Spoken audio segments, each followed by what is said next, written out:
Allez, correction de l'exercice 5, une histoire de particularité.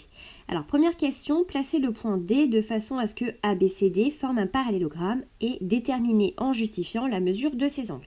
Alors, on va refaire exactement le même procédé qu'on vient de voir dans l'exercice 4. Les diagonales d'un parallélogramme se coupent en leur milieu. Donc ici, tu vois la première diagonale, hop, AC qui mesure 5,6 cm. Donc 5,6 cm, la moitié, ça va être à 2,8. Hop, ici. Et ensuite, il suffit de reporter donc de l'autre côté. Hop, on va reporter, allez, 2,9 de l'autre côté.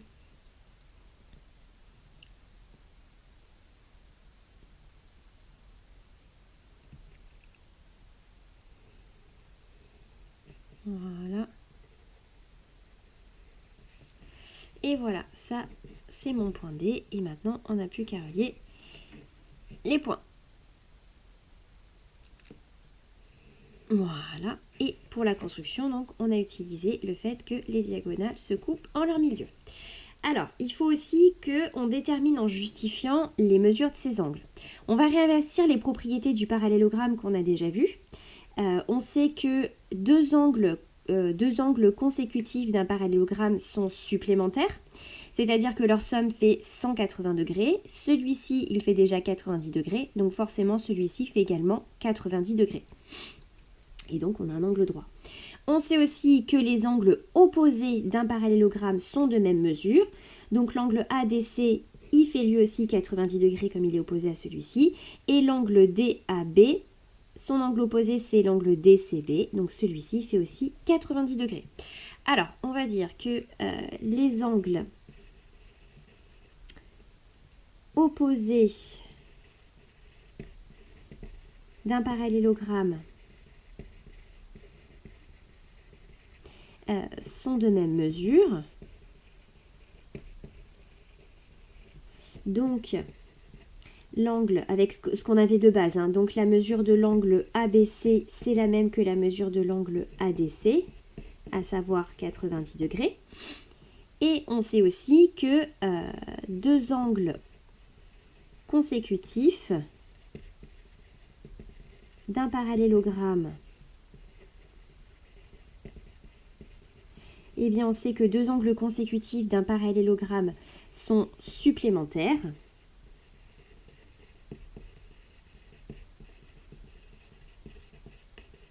Donc, eh bien, on va voir que la mesure de l'angle DAB, ce sera donc 180 degrés moins 90 degrés, c'est-à-dire 90 degrés.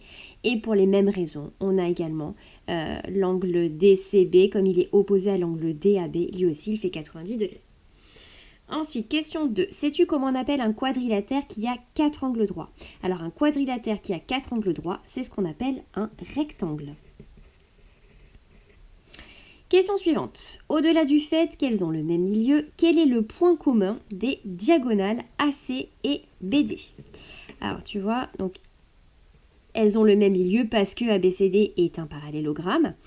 Et si tu mesures, tu vois, 5,8 cm. Donc là, c'est vraiment de l'observation plus que de la démonstration, tu vois. On a 5,8 également de ce côté. Donc, les diagonales d'un rectangle, elles se coupent en leur milieu et elles sont de même longueur. Et on a donc AC qui est de même longueur que DB. Donc là, je te le redis, c'est vraiment de l'observation plus que de la démonstration. On verra ensuite des exercices de démonstration qui utiliseront les propriétés qu'on va mettre en évidence ici.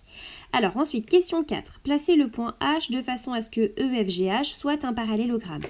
On refait le même procédé. On trace la diagonale EG qui fait 6 cm. Le milieu à 3 cm. Et on va construire le point H qui sera symétrique de F par rapport à notre milieu. Alors, 1,3, donc 2,6. Tac. Voilà. Et ici, j'ai mon point H. Hop, j'ai même pas fini de construire ici la diagonale. Voilà. Alors, cette longueur, c'est la même que celle-ci. Voilà. Et puis maintenant que j'ai mon quatrième sommet, j'ai plus qu'à relier mes points pour finir mon parallélogramme.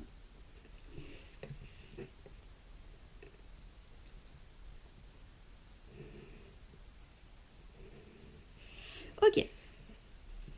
Alors, question 4. Tac, tac, tac, si on l'a fait. Démontrer que EF égale FG égale GH égale HE.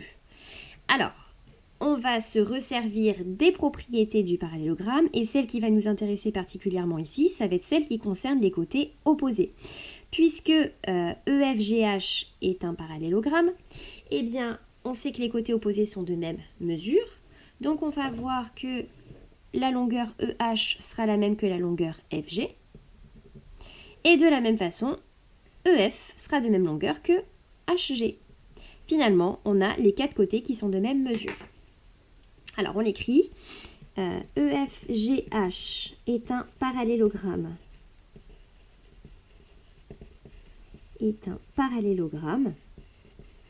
Donc, ces côtés opposés sont 2 à 2 de même longueur. Ce qui donne donc EF dans un premier temps égale HG. Et les côtés opposés ici, EH qui est de même mesure que FG.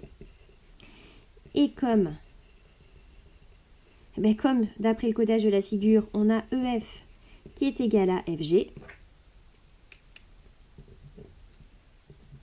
finalement,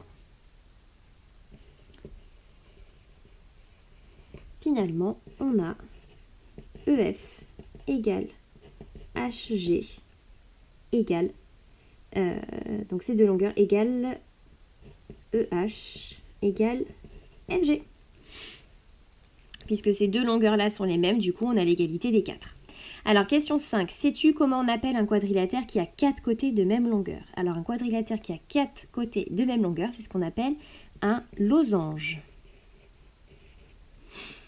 Question 6. Quelle est la particularité des diagonales EG et FH? Alors, comme déjà c'est un parallélogramme, on sait que les diagonales se coupent en leur milieu, mais il y a une autre particularité. Alors, regarde, ici, le fait que la longueur EF soit égale à la longueur au segment FG, on a F qui est à égale distance de E et de G. Et pour les mêmes raisons, on a aussi H qui est à égale distance de E et de G. Ce qui veut dire que HF, c'est la médiatrice du segment EH. Et la médiatrice d'un segment, elle passe par le milieu de ce segment en étant perpendiculaire. Donc ici, on a un angle droit. Et donc, on a EG et le segment FH qui sont perpendiculaires.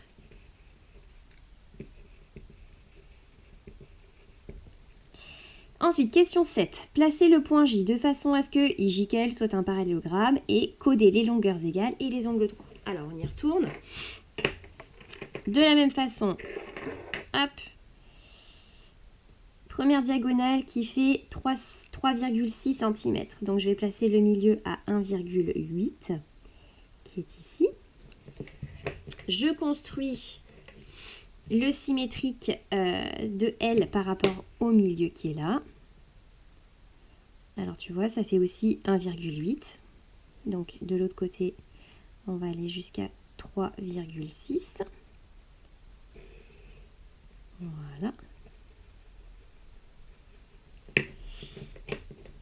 C'est le point J. J'ai plus qu'à relier maintenant les côtés.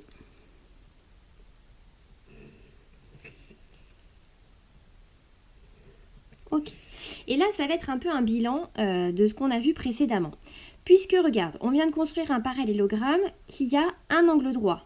On a vu que tout à l'heure, le fait d'avoir un angle droit, ça impliquait qu'on avait 4 angles droits. Voilà. Ensuite, on a démontré que les diagonales, elles étaient de même longueur. Elles se coupent en leur milieu parce que c'est un parallélogramme. Et on a vu aussi que eh bien, comme conséquence, on avait des diagonales qui étaient de même longueur. Donc cette longueur-là, c'est la même que celle-ci, c'est la même que celle-ci, c'est la même que celle-ci. Et en plus, regarde, on vient de construire un parallélogramme en ayant au départ deux côtés consécutifs de même longueur.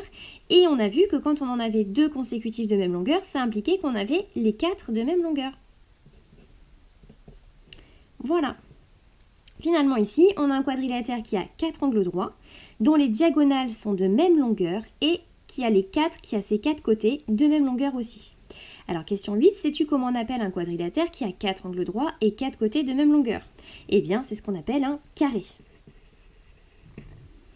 Et que peut-on dire de ces diagonales IK et JL? Donc c'est ce qu'on a vu précédemment avec le cas du rectangle. Eh bien, on a IK, la longueur IK, qui est la même que la longueur LJ. Bon, alors, ce qui nous amène donc aux définitions qui suivent. Alors, attention ici, il faut vraiment que tu fasses l'effort de distinguer ce qu'est la définition. Il faut bien que tu distingues en fait la définition des propriétés. Les propriétés, en fait, c'est ce qui va découler, ce sont les conséquences des définitions. Alors, ce qu'on appelle un rectangle, c'est juste un quadrilatère qui a 4 angles droits. Ce qu'on appelle un losange, c'est un quadrilatère qui a ses 4 côtés de même longueur. Et ce qu'on appelle un carré, c'est un quadrilatère qui a 4 angles droits et ses 4 côtés de même longueur. Finalement, eh bien, tu vois que le carré, on l'obtient en combinant rectangle plus losange. Finalement, le carré, c'est le carré, c'est juste le bébé du rectangle et du losange. Et maintenant, on va voir leurs propriétés. Alors déjà, que ce soit rectangle, losange ou carré, tous les trois, ce sont des parallélogrammes. Ce sont des parallélogrammes particuliers. Alors, propriété du rectangle, eh bien, ces diagonales sont de même longueur. Donc, c'est tout ce qu'on vient de voir en fait dans l'exercice. Les diagonales du losange, elles sont perpendiculaires. Et les diagonales d'un carré, souviens-toi, le carré, c'est le bébé du rectangle et du losange. Donc, on a non seulement des diagonales qui sont perpendiculaires, mais aussi qui sont de même longueur. Et ensuite, je t'ai résumé ici, en fait, toute la synthèse des différents des quadrilatères particuliers. Alors, ce tableau-là, il va être d'une grande utilité dans les exercices de démonstration qui vont suivre. Alors, je t'explique un petit peu comment il fonctionne. On démarre ici avec un quadrilatère. Pour prouver que c'est un parallélogramme, il faut qu'on ait une des trois choses ici. 3 propriétés. Donc, soit j'ai des côtés opposés qui sont de même longueur, et je peux conclure que c'est un quadrilatère, ou que c'est un parallélogramme, pardon, ou bien j'ai un quadrilatère dont les angles opposés sont de même mesure, alors c'est un parallélogramme, ou bien j'ai un quadrilatère qui a ses diagonales qui se coupent en leur milieu, et je peux conclure que c'est un parallélogramme. Ensuite, on va avoir des parallélogrammes particuliers. C'est-à-dire que si tu as un parallélogramme dont les diagonales sont de même longueur ou qui possède un angle droit, eh bien ce sera ce qu'on appelle un rectangle. De même, si tu as un parallélogramme qui a des diagonales perpendiculaires ou bien deux côtés consécutifs de même longueur, tu aboutis ici au losange.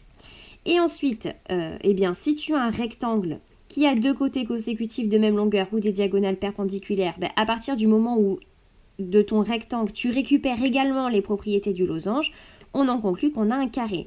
Et de la même façon, si du losange, tu récupères en plus une propriété du rectangle, c'est que c'est un carré. Donc souviens-toi, le carré, c'est juste en gros, pour t'imager la chose, c'est le bébé du rectangle et du losange. Voilà, c'est terminé pour cet exercice, mais il faut vraiment bien que dans ta tête, tu sépares les définitions d'un rectangle, d'un losange et d'un carré de leurs propriétés.